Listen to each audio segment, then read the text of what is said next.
All right, we're gonna get started. Call this meeting to order. Just a few housekeeping. The restroom is over here. There's coffee and water. Y'all are welcome to have some coffee and water over there. If you didn't sign in, please be sure to sign in and try to write your name legibly so I can put it in the minutes and who you're representing. And what else? If you're wanting to give public comment, please be sure to fill out a form and sign it. We have forms up there. And with that, I'll pass it to Slate. Father, thank you so much for allowing us to be here, and Father, keep our minds on our business and the people that we represent, and help us to make the best decisions that will honor you and support those people that are bringing us here. Jesus, name and pray. Amen. Thank you, Slate. All right, and now we'll go around and introduce ourselves. I'll start. My name is Meredith Allen. I'm the manager of Sutton, Menard, and Kimball County Groundwater Districts, and I'm also the chair, I guess, of GMA 7. And I'm Caroline Runge, and I'm consultant to the Menard County Water Districts. Bill Hutchison, groundwater consultant. Cindy Colley, Plateau Underground Water District, El Dorado. Vic Hilderbran, Valley County Water District. Paul Babb, Hill Country. Dale Adams, West Texas Groundwater Conservation District. Ashley Masters, Erie County Water Conservation District, and Sterling County Water Conservation. AJ Weatherby, Santa Rita Underground Water Conservation District. Leon Braden, Mike Banky, Tim Marlin, Rialto, Conservation Reclamation District. Slade Williams, Crockett County Groundwater Conservation District. Ty Edwards, Middle Pecos Groundwater Conservation District. Genell Hobbs, Kenny County Groundwater District. Mr. Robinson, Kenny County Groundwater Conservation. Allison, will you start us off? Yeah, Allison Struby, Colorado River Municipal Water District. Dick Winters, Menard County Groundwater District. Vince Laws, Grayson Nichols. John Press, Texas Water Development Board. Julie Louie, the Nature Conservancy. Adam Olson with the Lost Moors Conservation, Lost Moor Springs Division Association. Sharon Wolf, Fort Clark Springs Association. Jason Long, Fort Clark Springs. Will Conley, landowner, Kenny County. Edie Miller, Devil's River Conservancy. Henry, Golden Farm. Lydia Jamin, Menard County Underground Water District. Sophia Galindo, Sutton County Underground Water Conservation District. All right. Okay, so with that and with having a quorum, we'll move on to item 3, public comment. And we have one, Will Connolly, if you'll come up. And if you'll come up here so we can all hear you. And we're going to give you 5 minutes. Okay, great. I've got a couple of graphics that I'll just. If you want to hand them to me, I'll pass them out. Okay. Appreciate that. You want me to stand over here? Yeah, This side. on this side, yeah. Okay. Oh, wait, they moved. Well, okay. Right here? Sure. Either way, somewhere up here. Come on, area. Thank you. So good morning. My name is Will Conley. My family has owned our ranch in Kenny County for over 120 years. We have 2 miles of Lost Moors Creek running through our county. I have a very vested interest in Lost Moors Springs continuing to flow. The dramatically overestimated MAG in Kenny County has resulted in the overissuing of permits and a lack of pumping permits that have caused our springs to go dry 5 years in a row, something that has never happened before. You can see in the red and green bar chart on the front page that permitted volumes of 63,000 acre feet were used in the groundwater model instead of actual pumping data, which resulted in a MAG of 70,000. The correct value for pumping was actually about 40,000 acre feet, which would have resulted in a MAG closer to 4,500.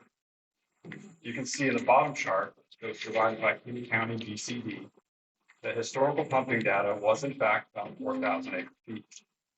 If you flip the handout around, you can see what the result has been, this 15x overestimate of available groundwater that went uncorrected for 13 years. You can see the green line, which represents spring flow, falling by 70% for 5 straight years. At the same time, pumping has increased 280% over that same period. Some have tried to say that it's just a lack of rain that has caused spring flow to fall. But rainfall has only fallen 20% over that same period. Typically, Los Moras Springs flows 3 times the annual volume pumped by well owners. For the past 5 years, that trend has reversed. The well owners are now pumping more than the entire annual spring flow of Los Moras Springs. In fact, they are pumping double the annual spring flow. Kinney County is not meeting its DFC. The DFC for Kinney County requires the maintenance of an annual average flow of 23.9 CFS. There is no way you can have spring flow drop to 6 CFS for 5 years in a row and meet the DFC. This is not what the GCD intended when it put this DFC in place. The GCD intended to protect spring flow, not allow it to fall to a level 70% below its annual average and run dry 5 years in a row. A 20% reduction in rain does not justify a 70% reduction in spring flow. However, a 280% increase in pumping that exceeds spring flow by double would make sense to justify why spring flow has fallen so sharply below its 23.9 CFS target. There is no interest in the current Kinney County GCD to reduce the MAC. We've been requesting the board to do this for over 3 years, and this issue has existed for 13 years. Things they have found time to do this year are vote down drought contingency plans that would limit pumping during drought. And just last meeting, they voted to expand permitted pumping volumes of a previous board member. Next meeting, they've scheduled a vote to approve the expanded permit volumes for a current board member.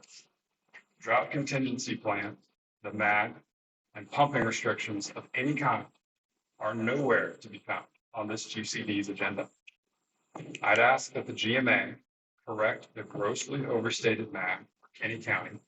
And in addition, I'd ask that any pro-conservation districts that are a member of this GMA who may be concerned about Kinney County's impact on their neighboring district sign a petition for inquiry for TCQ to investigate non-compliance of the Kinney County GCD stemming from failure of 3 state audits for groundwater code violations, continued failure to meet its DFC, and failure to correct its for 13 years. I've included my contact info on the handout in case anyone is interested in signing a petition for inquiry. Thank you. Thank you. All right. Any other public comment? Okay, we will move on to number 4, consider possible action on the minutes of the August 14th meeting. There was a small correction in I misspelled Kinney County in one spot, and Rhetta pointed that out, so I have the corrected version. Our last meeting, Bill, did we not go over all this that he just discussed? We decided we were going to update our change, that we recognized there was a problem. Yeah. But he wasn't here. Correct. Yes, that's in the minutes, isn't it?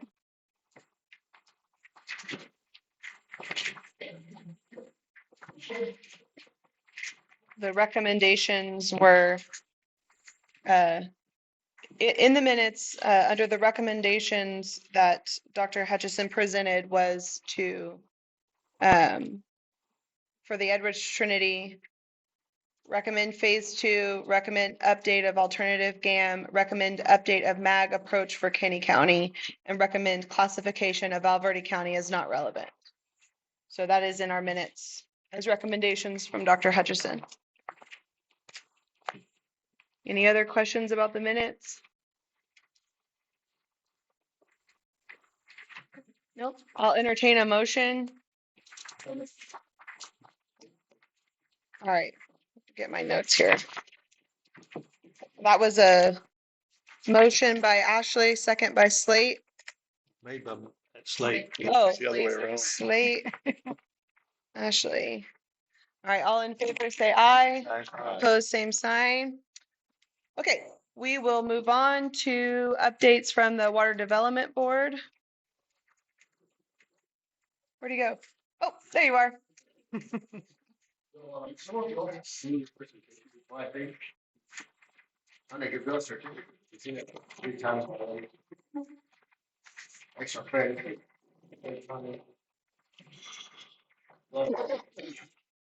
Really easy stuff. I mean, last meeting, y'all went over some of these dates as well.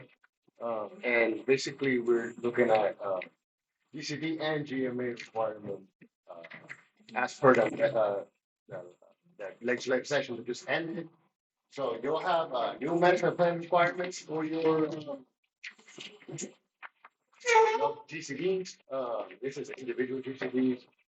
And most of y'all have been doing this, so you have basically, you have to put the most recent GCDs in your management plans, and you shall amend your management plans to reflect the new GCDs before the second anniversary of the adoption of the GCDs, but by then, you should be already good to go, with your max explanatory report and everything else, so this one big update will cover everything, for you in basically a mag update. And in the event of a petition inquiry for a GCD, a statement of the status of the petition challenging the reasonableness of DFCs, has to be, explicitly stated. It's comes from, Senate Bill 283, moving on to the cascading effects of, House Bill 278, and plain language, which is something that basically all you all are doing already, and is provide explanations of how you're currently monitoring and tracking your DFCs and how you will achieve your DFCs. And,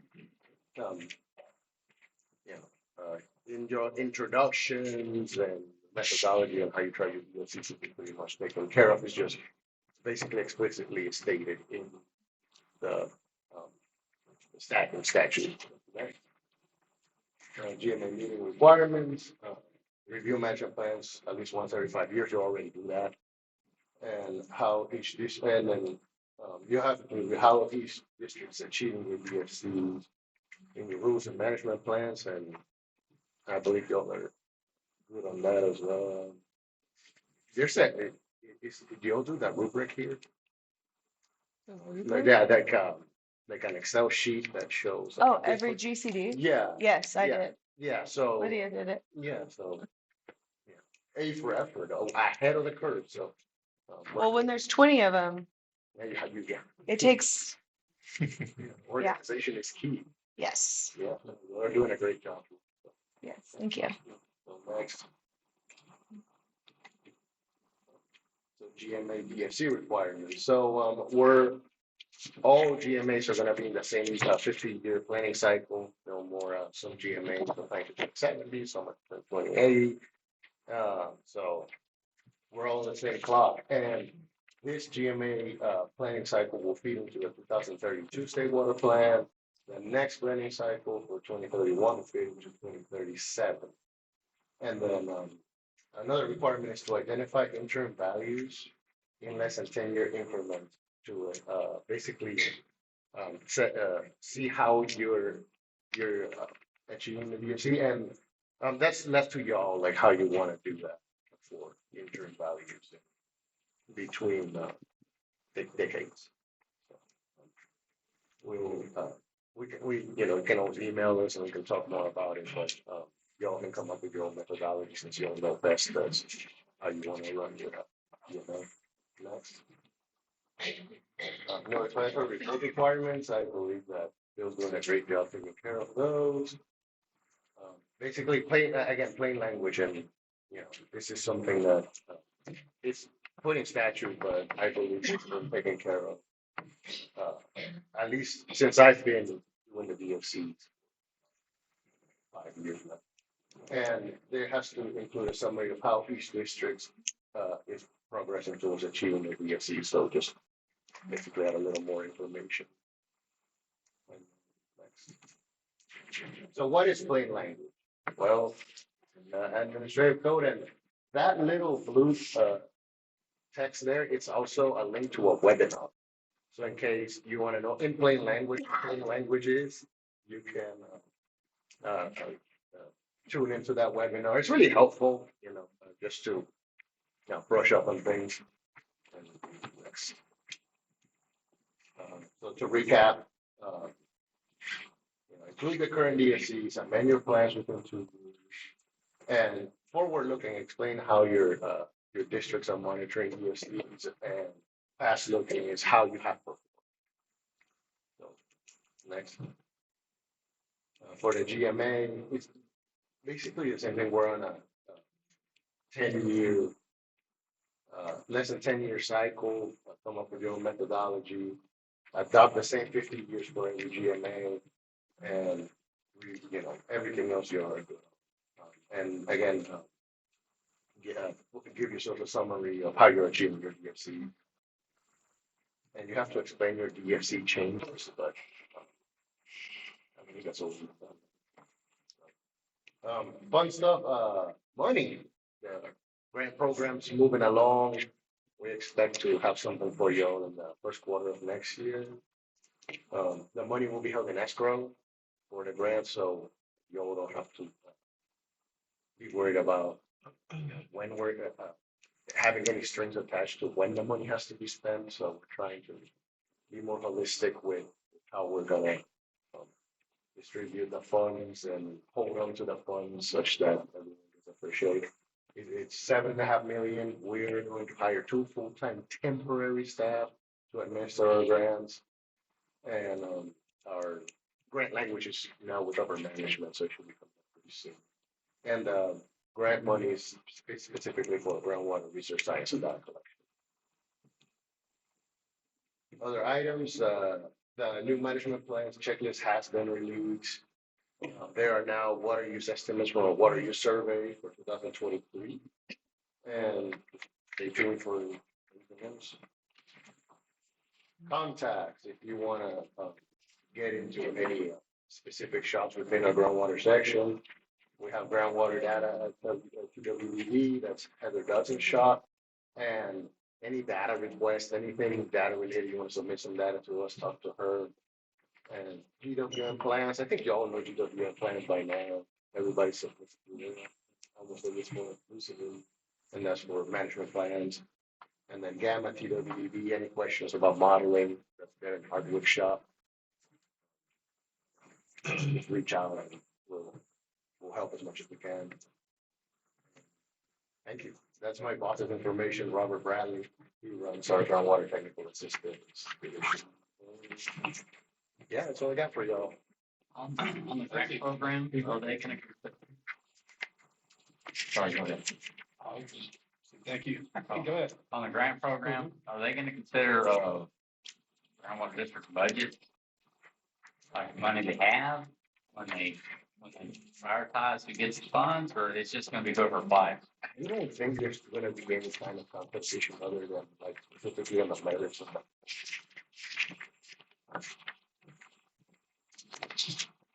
Yeah, I know that originally the original bill was supposed to take into account like the population within each district, but since that bill didn't pass, we just got a grant. Yeah, making do with a little bit. So there won't be as many strings attached to this funding. No, other than the original parameters as, if you want to get some equipment, that kind of thing, but as long as it's like contributing to the side.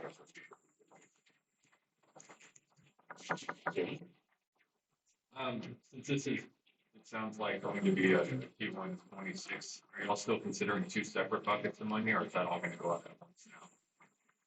I have to get back to you on that, but I think they're going to do. Have to have the money spent by 2027 or something? But we're gonna hold it. So, but I think we're still trying to figure it out. Right, it's starting to look like one because, but I heard like since I've seen so many drafts and it's because there's so many changes, we'll have to wait until we get the final version of the document, but there's several ideas. At first, it was two different cycles of funding, but that was contingent on spending the money by a certain date. But now we're like, okay, but we can hold the money, so there's no time limit. So we're going back and redrafting things. One more question. One of those things that keeps coming up when I speak with groundwater conservation districts is an interest in drilling monitor well. Is that going to qualify under this funding currently? Hopefully. That's data. One district gets out of that. I call it. Typically. Right, it's data. Stick a trimble in there and All right. thank y'all. Thank you. Okay, we will move on to our updates from our regional planning liaisons. We'll start with F, Region F, Rhetta. Excuse my tardiness. Trouble on the road.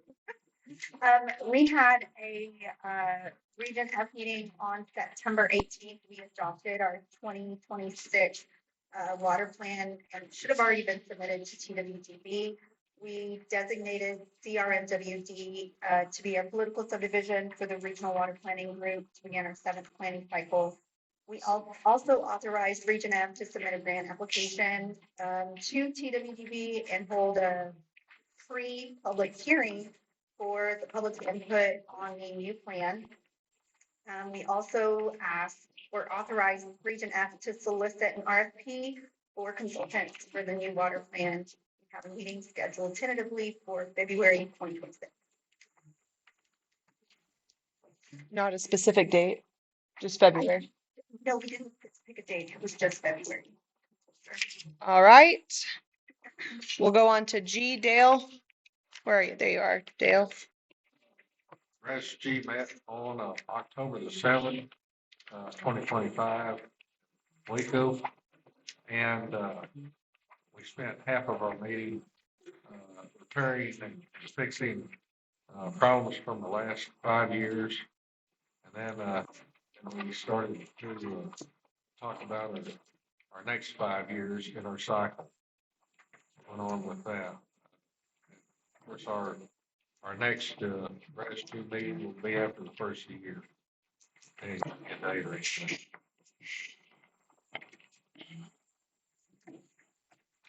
All righty. Jay, Genell. I can replicate Rhetta, just change the name to protect the innocent or whatever. Region J was pretty much the same. The new political subdivision will be Bandera River Authority and Groundwater District with David Moss heading that up.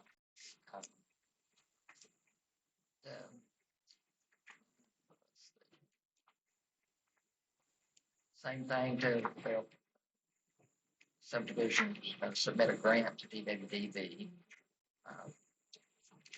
Also request for qualifications for a technical consultant.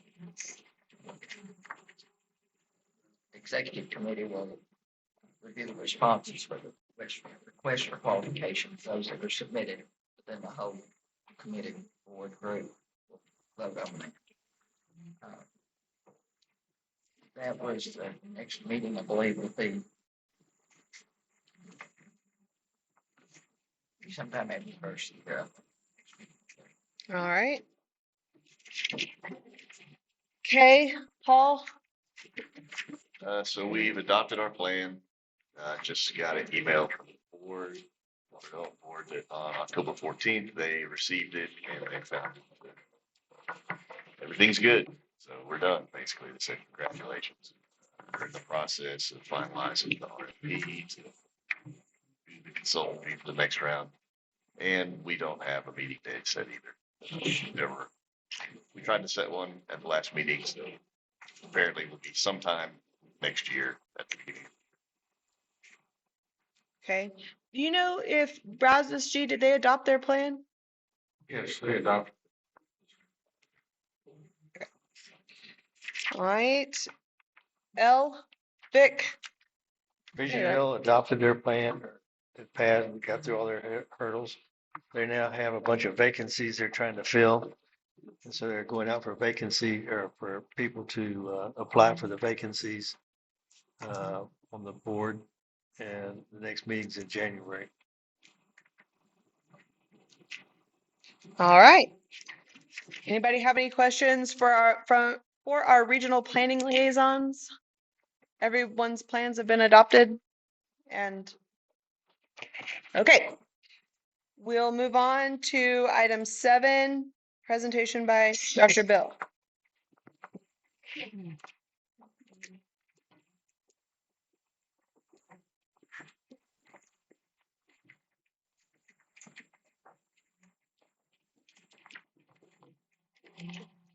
Slide.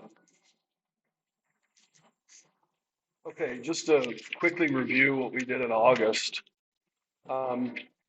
We reviewed the new provisions from HB 2078. This is John talked a little bit about this, where we have to compare actual data with DFCs to see how each district is achieving them.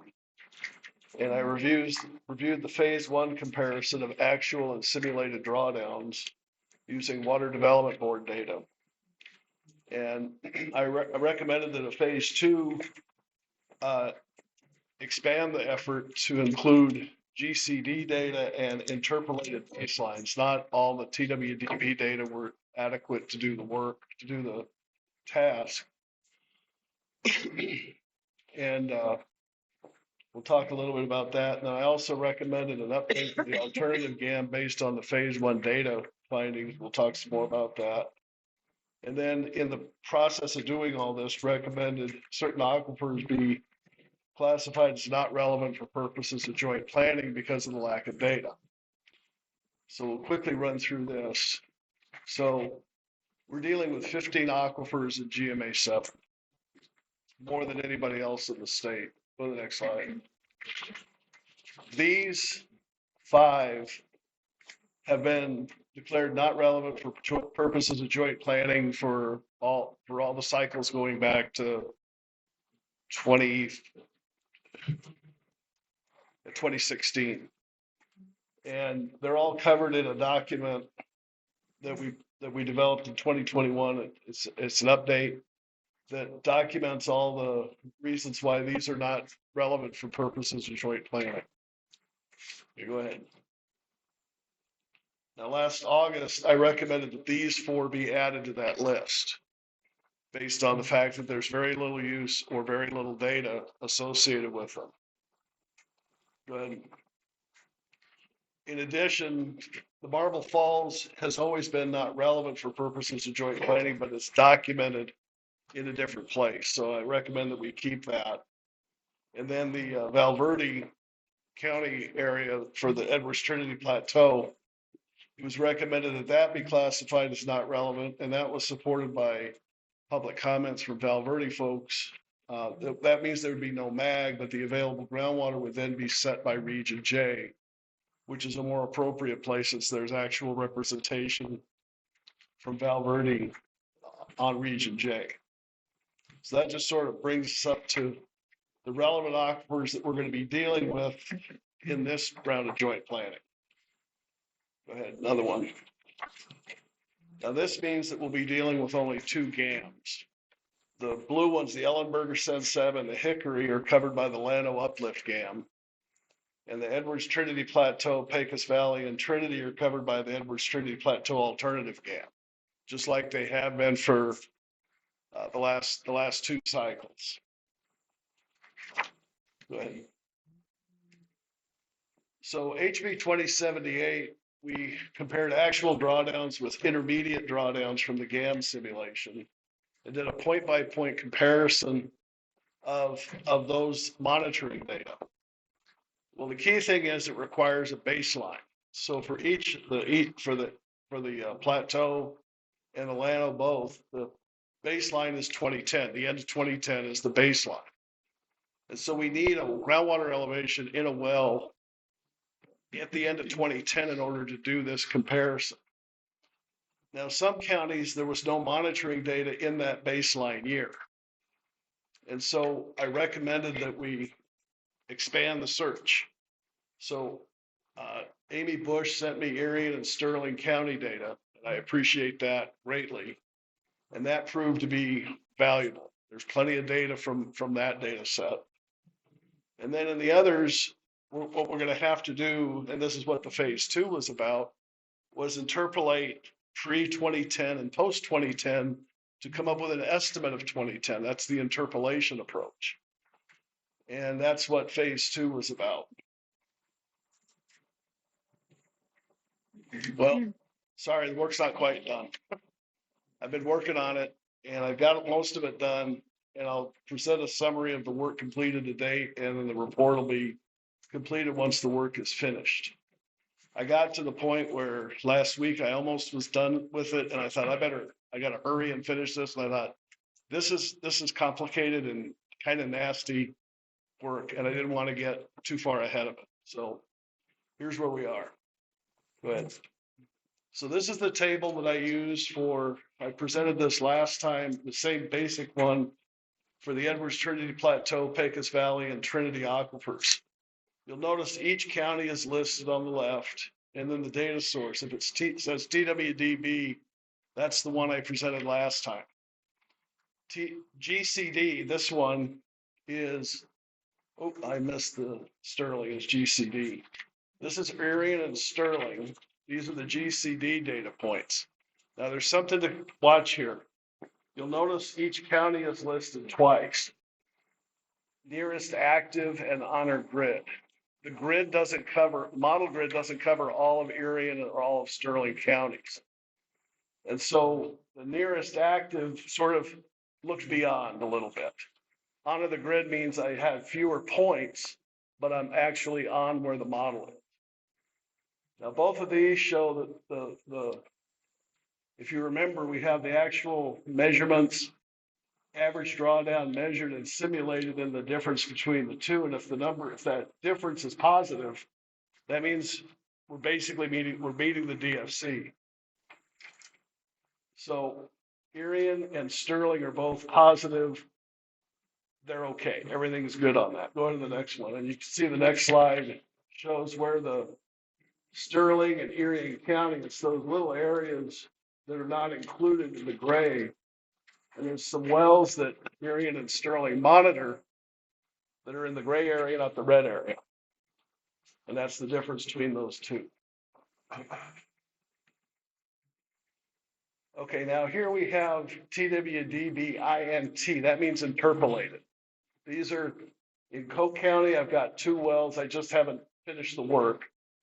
In Kimball, I've got 11 wells, just haven't finished the work. Menard, I got a list of wells, haven't finished the work. Taylor is 5 wells. I'm going to go to that one next. And then Uvalde, I still don't have any good wells. Afraid we got to deal with Uvalde some other way. Go to the next slide. Now, Taylor, I've got 5 wells, but 2 of them are in GMA 8.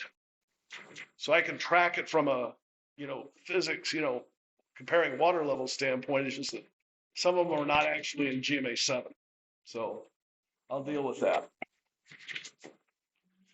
Okay, now, last time we talked about these 2 specifically, Real and Terrell. Notice the average simulated minus measured is a fairly large negative number, which means that based on this comparison, there's a problem with meeting the DFC. Well, we see the same thing in GMA 3 in Reeves County. This is what first alerted us to this problem. And it's a limitation of the model. And that's why I'm doing the update. Once I get all this done, this portion of it done, then I can do the model update. I just want to make sure I'm doing it for the right county. So you'll see the little red question marks. Since I haven't finished Coke, Kimball, Menard, and Taylor, those may have to be added to the model update. So that's where we are with Can you explain it a little bit more in common sense on what you mean? Well, basically, what we saw in Reeves County in GMA 3, and it's the same thing here, we have a measured drawdown in Real County of 23.79 feet. and it simulated drawdown of 1.53 feet. So the model is not showing any big drawdowns, even though there's a big increase in pumping. So there's a problem with the hydraulic conductivity estimate or the storativity estimate. And when this model was originally put together in 2010, there wasn't a lot of information, a lot of data, and it was done fairly quickly. So we've identified most areas it seems to be working quite well. There's, like I said, there's 3 or 4 isolated areas where, having gone through this exercise, pointed out some issues where it needs to be improved. And I've talked to the Water Development Board, and I understand what kind of documentation they're going to need to do this update so we can move forward with it. Next. Okay, now we're moving to the Llano uplift. This is the table of the Ellenberger and San Saba. Go ahead. So you see the first line is Gillespie County. That was the only one where there was actual Water Development Board data that we could do this comparison, and it showed a small negative number. And then all the other counties where there were DFCs, where it's actual. In McCullough, I've got 3 wells. In Menard, I've got 11. And you can see the comparison is 10 versus 22. So the difference is 12. That's good. I've got at least 4 wells in San Saba, just haven't finished the work. So these look like they'll be fine. Okay, go to the next one. The next one's the Hickory. Again, the ones that show TWDV are the ones I presented last time in August. Unfortunately, the 3 counties that I was missing, Concho, Kimball, and Menard, there's no data. There's no Water Development Board data after 04 in Concho, after 2000 in Kimball, or after 09 in Menard. So we've got DFCs. The basic problem is we've got DFCs, but we got no way to track them.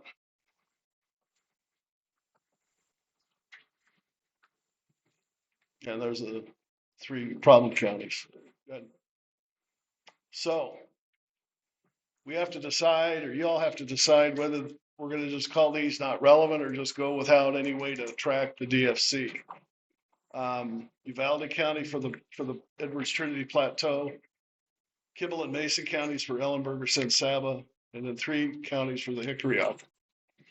So those are issues that will have to be dealt with at some point here early next year.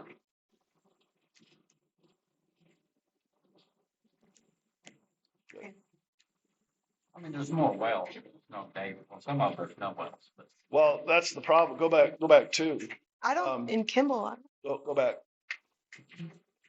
You can see that there hasn't been any Kimball County. There's no Kimball County data in the Hickory since 2000. So it's not only not a baseline, there's nothing to compare it to in more recent years. I don't know what you're going to do with that. But I don't know of any Hickory. Well, they're in the Hickory district. They're not in my district. Right. But see, this is what I'm talking about, is that this would be the kind of thing that would sort of signal maybe it's not relevant because no one's got any wells in it, no one's using it. I don't. You're in a much better position to know in the Hickory that than I am. No. It's a good grant writing opportunity.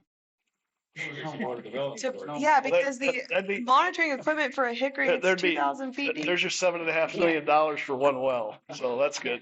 In Menard, we have quite a bit. In Kimball, we don't have any. It is an opportunity. But I know it. Not necessarily one they'll get. No, the thing with this HB 2078, it's a very good concept.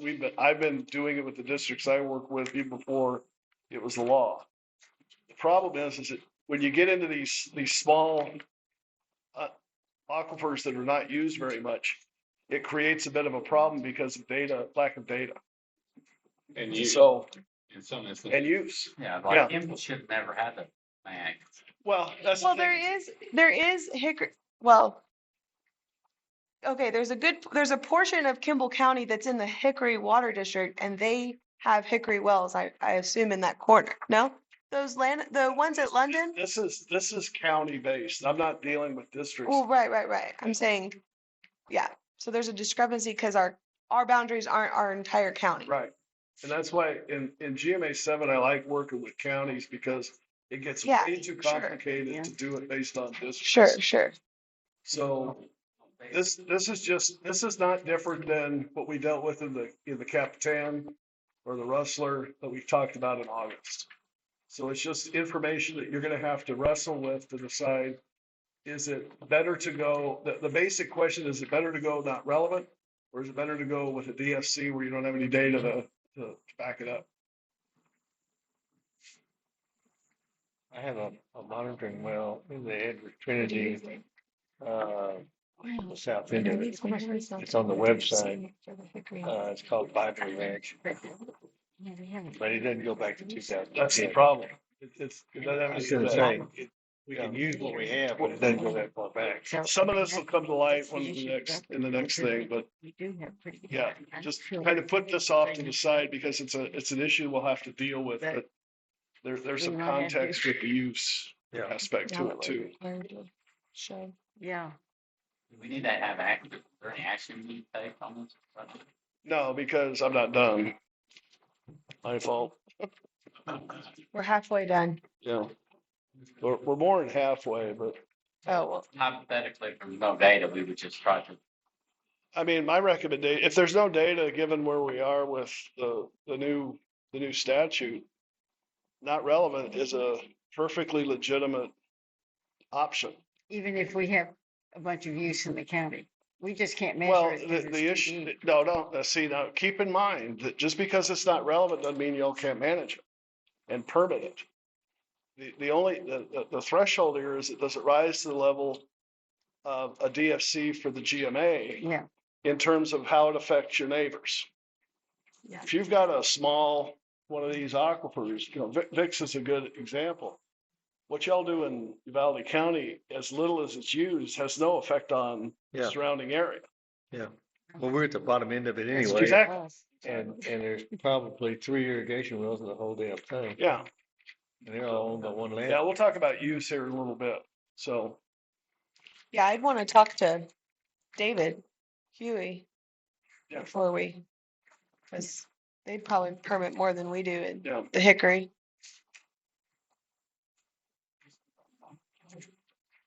Okay, so on the next. We're going to item 10 now. Yeah. Okay, go to the next slide. So what we're talking about for this, we're talking about how we're going to deal with these GAM simulations. And at the last meeting, since we got rid of the Rustler, the Capitan and all that, and the Dock and the Ogallala, now we're only dealing with 2 GAMs. And we heard John Perez talk about the need to go out to 2080. So we're gonna have to run each of those models at least once to take it out to 2080. And so in this, the way to kind of look at this is that the pumping specification essentially becomes the MAG. And the Llano uplift GAM basically takes that input request and reduces it based on groundwater level decline. The Edwards Trinity Plateau GAM doesn't have that feature. But in the Llano uplift, it essentially reduces pumping if you physically can't pump it. And so I want to go through historic pumping estimates from the model and from the 2023 Water Development Board estimates and compare those to the current MAG so we can talk about what might be adjusted. And we'll look at the Edwards Trinity Plateau, Pecos Valley Trinity as combined because that's the way the model treats it. And the Ellenberger and Hickory are separated. Go ahead. So what I'm going to look at here is the Edwards Trinity Plateau. The last year of the model calibration is 2005. In the Llano uplift, the way we treated it was the maximum in the calibration period. And then I'll review that I'll compare those to the Water Development Board 2023 estimates and the current MAG in 2070. So I've got charts of, this is GMA, this is the GMA 7 area, the MAG, where the MAG is less than 5,000. These are the small users. And Uvalde, you can see the estimated use is less than 500 acre feet. So we're not talking about a lot of water, even though the model thinks it's somewhere around 2,000. And then go to the next one. This is for where the MAG is greater than 5,000. Same three comparisons. And then Pecos gets its own slide because it's so much use, it just overwhelms everything. Off the charts. Yeah. Okay, go ahead. So here's what we're talking about. These are the non-relevant counties that we currently have identified as not relevant for the Edwards Trinity Plateau. And you can see that the estimates of pumping are very low, except for Tom Green. They're all very, very low. Some of them hardly even worth mentioning. Okay, these are the relevant counties. And you'll notice I don't have Kinney or Valverde because those are also not relevant. They're not even covered by the model. So we can see various estimates, and in each case, you'll see that the 2005 pumping, that's when we were all together in Fredericksburg back in 2010. That was our sort of our starting point when we were doing this. There's probably only about 3 or 4 of us left when we did this. And then the far right is the MAG. That was the number that we went through about, I don't know, a dozen scenarios. And those are the numbers that we came up with. As a check, the 2023 estimates from the Water Development Board, they all tend to be a little bit lower than what the model estimated. And in some instances, the Valverde isn't even on here. It's just a flat out incorrect number. So these Water Development Board estimates are not terribly reliable. They do have some uncertainty in them. And so you're not looking to see if one's better than the other. It's sort of a general, how are we, where are we type of thing. And in each case, we're seeing that the numbers are a little bit higher. A good example is Terrell County. You'll notice that Terrell and Edwards were 2 of the problem ones for the model. Edwards, you can see the estimate from the GAM is 3,000. The MAG is 5,600. That means we're pumping 5,600 acre feet when the history said it was no more than 3,000, yet we're not getting very much drawdown. That's a signal there's a model problem. Same with Terrell County. We went from 1,000 to 1,400. Again, no drawdown. That's a signal model's a problem. All the other counties, we see a good response in the drawdown that compares well with the actual data. So that's why we're targeting those 2 and any others that will, and Pecos in 3, and Reeves in 3. But at any rate, this is sort of the lay of the land. If there's going to be any change, I know Meredith has been concerned about, some of them. You can see Menard County, 1,000, 23 estimates 561, but the MAG is all the way up to 2,600. So these are the things that I want you to look at and think about. Go ahead to the next one. But can we make change? This would require when we do the new model. Okay. Go to the next one. We're getting there. Okay. And here we have the same thing with the Ellenberger and the Hickory. So these are the comparisons. And you all have these in your handouts, in your tables. Okay. So at least now it's all in one place. You can do the comparisons for your own counties yourself. Go ahead to the next slide. All right, so this is the request. If you have any changes you want to make, I know Meredith has talked to me about this in the past. So now you have a comparison to do. Get it to me by December 1st. We will need to run at least one simulation for each of the GAMs because we got to extend it to 2080. So the plan is I'll get the model updated. I'll make these initial runs with whatever input you give me. then we can have a meeting and we can talk about it, see if we need to make any further adjustments. And we can do that at the next meeting. We might have to do an additional, no, go back. Sorry. We may have to do an additional. So it gives you time to think about, you get about a month to think about your numbers. So we can at least do a run and say, what does it mean? And then get together again and say, okay, this is good, or no, we need to make another adjustment. This is how we did it in 2010. We did the same thing in 16. I think we did make one little change in 21, but there was a couple of changes in 16, but the big, we started off with this in 10. Now, the problem is we're still dealing with the old model. We were hoping we'd have the new model by now, but that'll be the next round. The water development board will get that, and there's some, I've already started talking to them about some improvements they need to make. So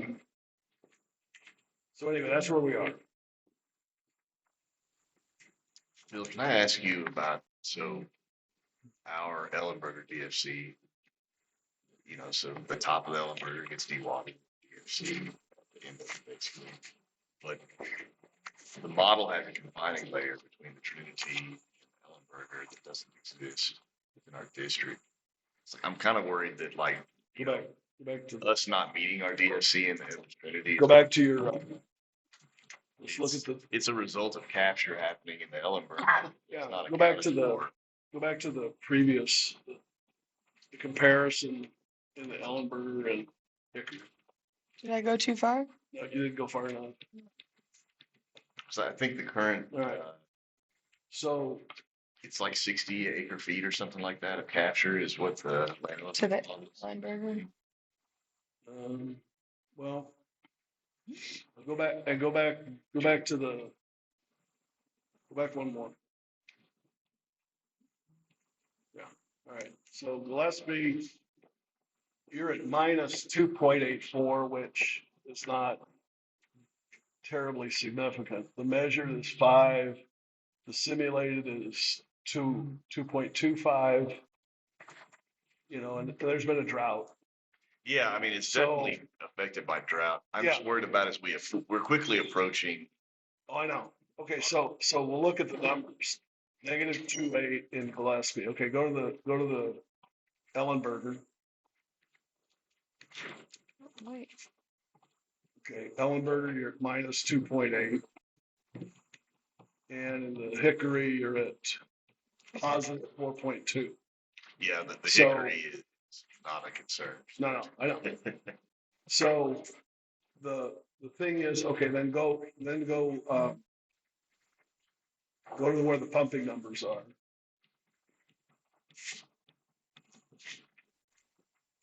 Keep going, do the table. All right. Now go back one. To Edwards. No. Next one. Next one. Oh, wait. All right, so the model has you at 3,200. The Water Development Board thinks it's 2,800 and the MAG is 5,000. Okay, Yeah. What's your number for current level of pumping? No, I think that estimate's probably pretty accurate. Okay. For the actual total production from it. So like right now, like you say, I think everything is drought driven. But as we approach basically allocating our MAG within the Ellenberger. Okay, go to the Ellenberger number. Yeah, that's the Right, one so where the I'm concerned Ellenberger- with. It's not conservative enough. We estimated the maximum historic is 6,400. The board thinks it's more like 3,700. The MAG is basically the same as the old historic. Yeah. And the Hickory is the same thing. And Paul told me he originally proposed that MAG because it was the breakover between it. It did do that balancing act of maximum production with the least amount of impact. Because he said when you went above that, the declines were. Yeah. So your choice, by December 1st, essentially, there's 3 numbers you can give me. Pumping in the Trinity, pumping in the Ellenberger, pumping in the Hickory. these are the numbers that are in there now. If you think they need to be adjusted, that's your call. And I just plug and run, you know, and then see, and then we look at the results and then decide what to do.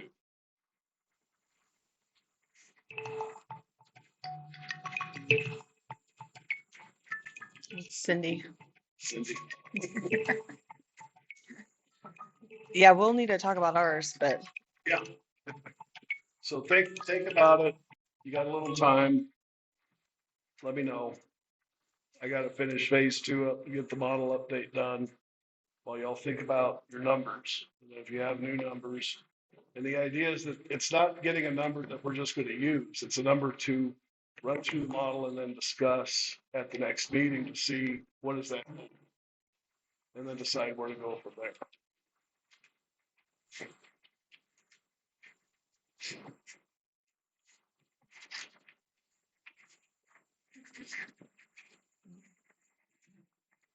We want to go on to the next item. do we want to? Anyone have any other questions or comments? Sure. Bill, if you mind helping me understand why communications already included this, well, there's a good reason for it, but just understand. Back in 2010, it was decided that Kitty would rely on the other model that turned out to be even worse. Just to show the answer. So, and then in 16, a decision was made to carve Valverde out.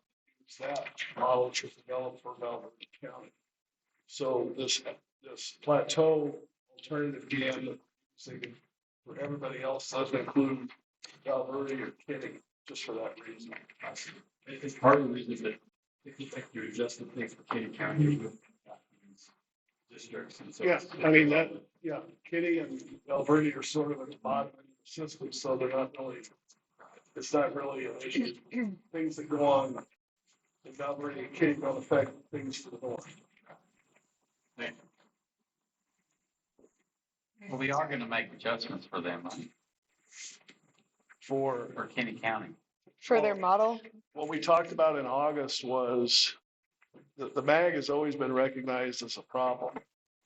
And it's up to the district to come up with a alternative way to calculate the MAG, because ultimately it's the Water Development Board that makes that calculation. So who you have to convince that basically what has to happen is the district's consultants will come up with a method. And we'll put it in our report, so obviously we agree with it, but ultimately the Water Development Board technical staff has to agree with it, because that's how they'll calculate the MAG that then gets reported. So, and we talked about this in August. Did you have a question? Yes, you receive presentation. No, but I will after this meeting.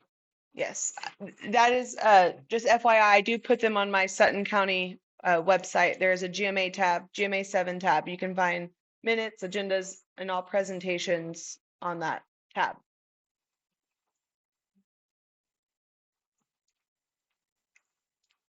Any other questions?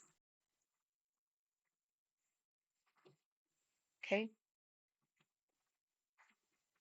Okay, so we'll review the invoices, review the proposed invoice that I just sent, and the assumptions related to the recommended budget. So I relabeled this invoice A, B, and C from 22 to April of 25, because we were sort of just operating on this old thing where we were more focused on the Water Development Board recharge and pumping reports that need commenting, and then leading up to the decision that at our joint meeting with GMA 3, that the Water Development Board was going to essentially postpone developing the new GAM or updating the new GAM. So at the August meeting, that kind of restarts the clock, and so that became invoice 1, where I talked about the phase 1 of the drawdown comparison. We came to the meeting, go to the slide. And the key thing here is that we're assuming that the Capitan, Dockham, Ogallala, and Rustler are gonna be classified as not relevant for purposes of joint planning. And we're only using 2 GAMs, and we'll have 2 explanatory reports and a not relevant, updated, not relevant documentation. As soon as I'll finish phase 2 of the DFC comparison and do the update of the alternative GAM. And then I budgeted 4 GAM runs. So we know we gotta run each one of them at least once. So that's sort of, at least from a budget standpoint, I can run one of them 3 times and one once, or both of them twice, however it all works out. And so this table, The Kinney County model though, is that part of, no, the Kinney County model is no good. It doesn't work. well, right, So- but, so you're saying there's 2. Yeah, the Llano And, and the Plateau. So what about what are we gonna, are you gonna use the plateau GAM for Kinney? It doesn't include it, No. right? Kinney's consultants are gonna come up Oh, with an okay, alternative method to calculate the map. okay. And so this table was part of the invoice. And it basically assumes 5 meetings and all this phase 1, phase 2 for the DFC comparison. And all that. So this is just a way to track when things are completed. And you'll see the invoice for today is just a meeting because I haven't finished the DFC comparison of the report or anything. I just invoice after the task is completed. So today, we reviewed the progress on phase 2, discussed the upcoming GAM simulations. I've given you essentially a deadline. If I can get numbers that we'll have something to talk about. We ought to meet somewhere around February again to do a lot of things. The phase 2 will be done, the updated calibration will be done. I'll have done the updated GAM simulations based on the input that I get.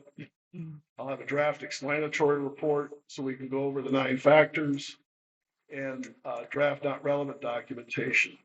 Now, just Ty and Reeves County are planning to meet on February 18th. So if we can do it on the 19th or do a joint meeting, that would be ideal. Yes. Just saying. The 18th is a Wednesday. Are you gonna be willing, GMA3, to meet like, The 19th, fine. I think. if we did a joint meeting, we have to have a quorum in person of GMA7. So who, Rest could be, the rest could do Zoom. But when you say that, then everyone wants to do Zoom. It's a lot more convenient. And we don't have a quorum in Fort Stockton. So we just have to be sure, or we could do like It works Crockett. either way. I mean, we can bring Greg here. Greg could come here. You said this is February? Yeah. Will you bring all your, All I have to do is bring Greg. just bring, no, bring, what I'm trying to say is bring all your equipment. So we can do Zoom. But, which, okay, or we could do like Crockett County, meet halfway. You'll be fine coming here? Okay. Whatever y'all want to do. Joint meeting would be fine, and I'll come here. Are we talking about the 19th today? The 18th. A joint. Or the For a 19th. joint The meeting? 19th is fine. 18th or 19th, either one's fine. Joint meeting either here or in Fort Stockton or Seems easier here. Just 2 people. Yeah. I mean, the travel. Yeah. Either day, either location. Yep, either one fine with me. Anybody have any The strong 19th opinions? is fine. I The can, 18th, you don't have to stay an extra day. Either one's fine with me. it's whatever. When's your, don't Obviously, you have a 18th board is meeting? better, but yeah. What is the What did you just say? What's better? Obviously, the 18th is better because I'll be at his meeting on the 17th.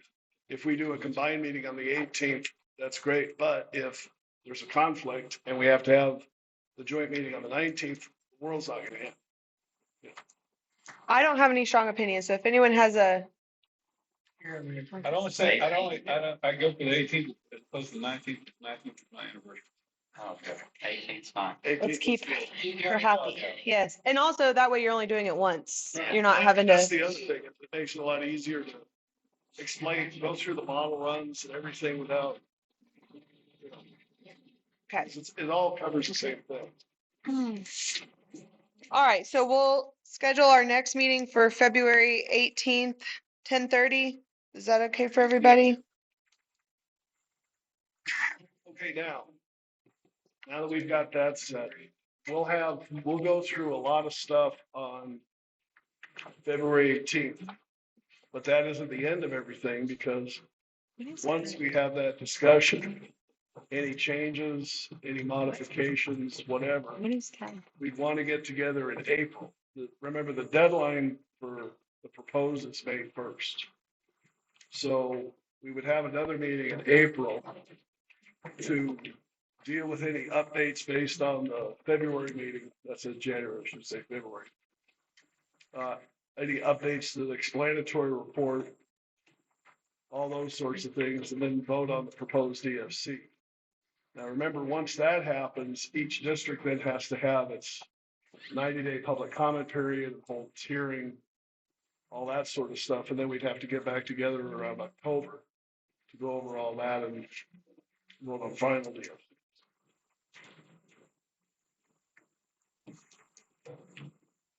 Okay. I'll leave that up in case people want to write down notes, make questions. Did y'all need some action on? Yeah, set the meeting date. Yeah, well, we need to go to item 11. Oh, you need the money.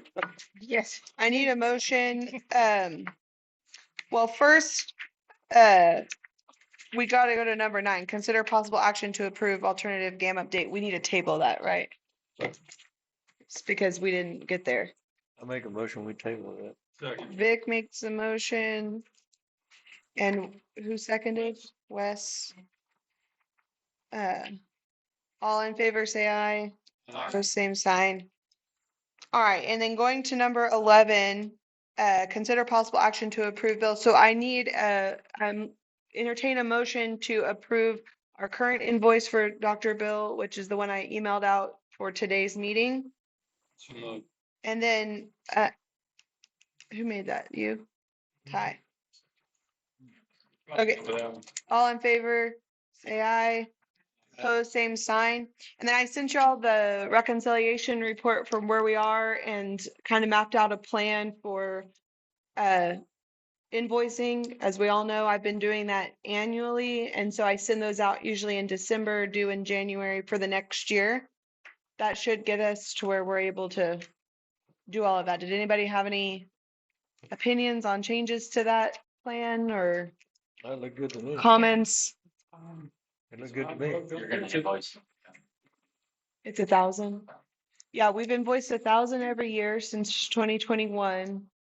And then, so if we do that again this year, after all of this, assuming there's no additional, needs, I mean, for what's been presented, the 80, well, we should end around $5,000 in the account after all of that is done.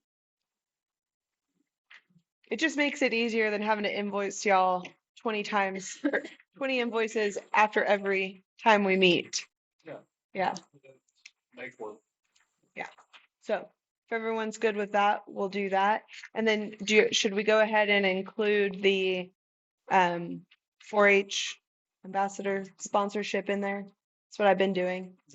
So, okay, so I'll entertain a motion to invoice for the okay, JJ made the motion. Second. Rhetta seconded. Hector. I'm still getting used to that. Okay, all in favor say aye. Opposed, same sign. That's for the $1,000 for joint planning plus the 4-H ambassador sponsorship. What was it, 275 last year per district? $275 a district. Okay, does anybody want excluded from that? No? Okay. I think Hickory usually does, but I'll ask him. Okay. So what's next? Any other matters to come before the membership? Any other? When I started this, Caroline probably remembers that, didn't we used to have a $5 charge every time your cell phone went off? After her phone went off? No, anyone's cell Anybody? phone. Oh. That was the old Janet Adams thing from Tag. Yeah. Yeah, we did though.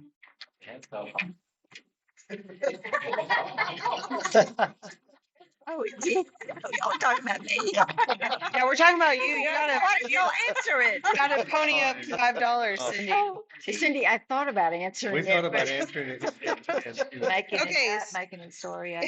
The next meeting will be February 18th, 10:30 here. I'll do my best to try to get some equipment, but no promises. I gotta go to my board. With that, I'll entertain a motion to adjourn. So moved. You had a lot of volunteers. All in favor, say aye.